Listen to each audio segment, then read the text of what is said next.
mixed media task, all that you need is white paper.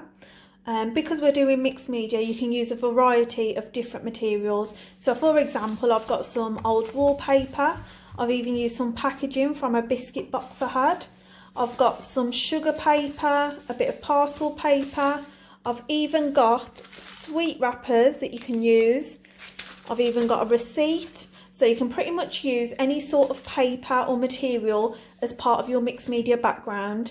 And in order to work on the mixed media background, I've got a selection of oil pastels, I've got pencil crayons, I've got watercolours, and you can also use acrylic paint if you have it on hand.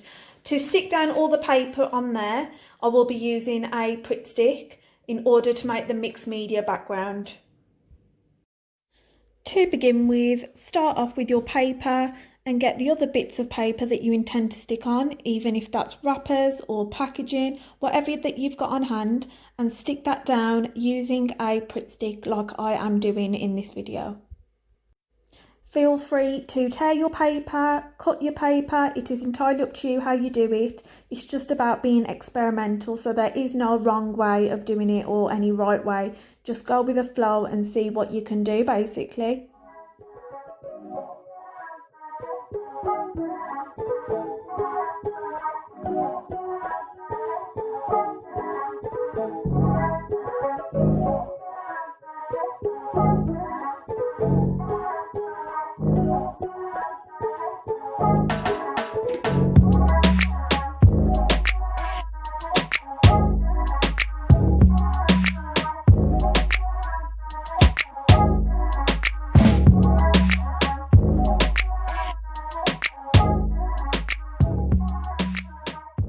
Once you have stuck down all your material for your background, you can then start thinking about what it is that you are going to draw. So grab yourself a pencil, and what I do suggest is that you draw something in the middle of your page. So please think about proportions once you are drawing. You don't want it to be too small, you want it to fill the page so that it really stands out.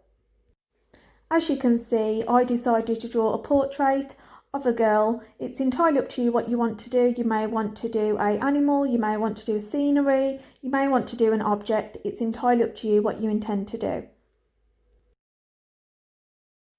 Once you are happy with your sketch, you can then start using different 2D medias to apply to your drawing. For this, the media that you can use are watercolours, soft pastels, oil pastels, pencil crayons, acrylic paints, fine liners, or you can just stick with your sketching pencils. What I would recommend is, when you are doing your drawing, to use the medias for different sections of your drawing. By using a variety of different medias for different sections of your drawing, it just adds texture to your piece. You'll see a lot of vibrancy with all the different medias combining together to create a lovely overall piece. The great thing about using mixed media is that you can use anything on hand, and it adds depth and texture to your art piece. So the fact that you can enhance your skills by using a variety of materials together is a great skill to have.